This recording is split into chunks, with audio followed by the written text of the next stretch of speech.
What is up, you bunch of Pepsi heads? This is OBB, the Diecast news guy, and I don't know about you guys, but I feel like I have a little bit of Talladega-ness in me. Even if that's even a freaking word in the dictionary. Goddamn. Really got to think about things before I start just saying stuff out in these reviews. But anyways, today we're going to be doing a Diecast review, and there's going to be another one that's going to be a follow-up to this that has something to do with, you guess it, Talladega, guys. And no, I'm not at Alabama, but I'm here at the comfort of my house to give you guys another classic diecast review for you guys, and I'm sure a lot of you guys are going to feel old looking at this thing, but we're going to talk about this controversial win that was driven by the one and only Jeff Gordon in his 2004 Pepsi slash DuPont Chevrolet Monte Carlo for Henry Motorsports. This is his this right here. It says Talladega, Alabama win from April of 2004, which ironically was on the 25th. So a few days before I'm uploading this video. So heck, it's the future, man. But as you guys can tell, this is from the OG Winter Circles. And first of all, guys, this is literally a car I had in my childhood. And we'll probably talk about more of that fun story in a second, guys. But there's the nice little, it looks like, I guess, supposed to be like a three-dimensional or like a hologram sticker, I believe, which is pretty cool. I like how, you know, it has a unique curvature to it. It's not like a, you know, the same shape and size that we always get from Lionel. And then here's the car, which is a raced version, guys. And this thing has so many cool details to it. It's not even funny. And I believe I picked this up at the flea market tents, I believe, which, or the gypsy tents, as I like to call them. I think it was at, I want to say it was either Darlington or Atlanta. But if you guys saw my haul video, you probably would have been waiting for this for a while. But I thought it'd be a good time to review this. And there is a young looking Jeff Gordon right there, and Winter Circles. God almighty, I miss Winter Circles. This right here is some great packaging right there. But anyways, let's get up this diecast review, the official unboxing of the Jeff Gordon 2004 Pepsi Alabama Talladega race win.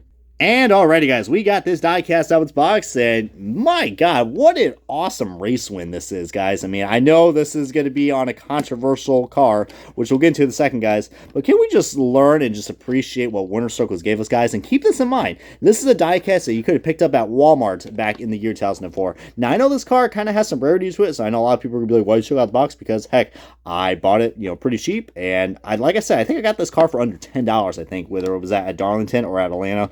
But still is really cool, guys. I mean, I couldn't believe that. I mean, the main reason why I wanted to get this car, because this car kind of made a nice little grand return from the 2020 NASCAR Pro Invitational Series. As you guys know, Jeff Gordon brought this paint scheme back, and yeah, I mean, I know a lot of Gordon fans love that, but I'm sure the Junior fans are like, wow, that thanks for reminding me just how screwed Dale Jr. could have got. Dale Jr. could have got his 7th Talladega win. But we'll get into that second, guys, but just... yeah, this is what you got, guys. And keep in mind, it was still $5, I think, at the time with the Winter Circles diecast. But this is probably, I would say, in my opinion, the best raced version that you can get on a Gen 4 car, because this thing just has so much scuffs and marks on it. It's not even funny, guys. And that nice Day-Glow yellow that's iconic for Jeff Gordon and the number 24 in the Henrik Motorsports car. Henry Motorsports Chevrolet, more to you know, emphasize on that.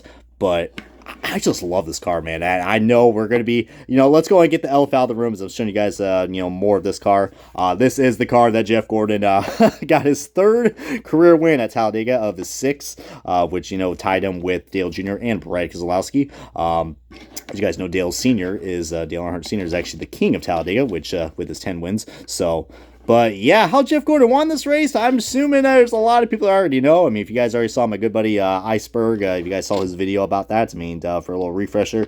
Yeah, you know, Jeff, the race was pretty competitive. I will say that. I mean, it looked like DEI and Dale Earnhardt Jr. was going to go and get their 5th win overall, because the last few 4 Talladega races, compared to this 2004 race in April, were all won by DEI. It was just Dale Jr. or Michael Waltrip. So there was someone in the room that was going to go and, you know, rain the parade on them, and that was Henry Motorsports. I mean, Jimmy Johnson was kind of running up his front as well, but everybody was keeping that eye on that 24, because he had some speed and he was making some good runs on the outside. And yeah, long story short, this is the car that ended up winning, because I believe like a caution came out from our good friend Brian Vickers. I mean, it seems like Vickers never has any good luck at Talladega. Oh wait, that's you know, with the exception of 2006, if you guys remember that, you know, that's another controversial finish. My God, Talladega always has something controversial going on with their finishes. But this one is probably the most iconic, because yeah, as you guys know, Dale Jr. Probably should have won this race, but Jeff Gordon actually beated him toward the line, or I think when the caution Nation just literally came out. He was like a good, like barely a second ahead of Dale Jr. And I don't know. At first, it looked like Junior had him, and then all of a sudden, the next lap came in. I think it was like 4 laps to go or so, and then they scored Jeff Gordon's leader. And then Junior Nation went absolutely bananas. It was like, yeah, be kidding me. And then they ended the race under yellow, and Jeff Gordon won the race. And you want to know what happened next is what made this race so iconic and controversial. The Junior Nation and majority of the fans in Alabama said, hey, we're going to throw all of our whatever we can find as a drink and just throw it at the track. So the track was literally littered in debris. Probably Pepsi cans, but it'd be funny it'd be Coke cans, you know what I mean? I mean, wow. I mean, it's just so funny to think because, Jeff Gordon is one of the most well-respected, one of the best drivers that NASCAR ever has. But just during this time, man, the Junior Nation, he pissed off Junior Nation, man. And when you do that, you know you are asking for trouble. So, but as Dale Jr. said, the rules are rules. And, Jeff Gordon got this win. Like I said, it was his 3rd career win. And like I said, he always has good luck with the Pepsi car, guys. I mean, I think three of the 6 wins came with the Pepsi car. So, with the exception of that, that NASCAR race, which I think everyone wants to forget that because that was just a clusterfuck. But getting back to the paint scheme, guys, I love the paint scheme on this. You got like this bright metallic blue, which is pretty iconic for the Henry Motorsports cars, and the Dayglow yellow. But I love how, like, this car kind of, it looks like the Pepsi logo is just, like, bursting out, and it's just about to hit you in the face, like, hey, this is Pepsi, bitch. Drank some today. That's really cool. I love that, guys, and the double DuPont logos. But what's even really cool about this is that you get this little tape detail that going right here. So it's just a decal, but it looks like tape. I mean, look, you can even see where the indents are for, it kind of looks like the Chevrolet Monte Carlo girl has like texture.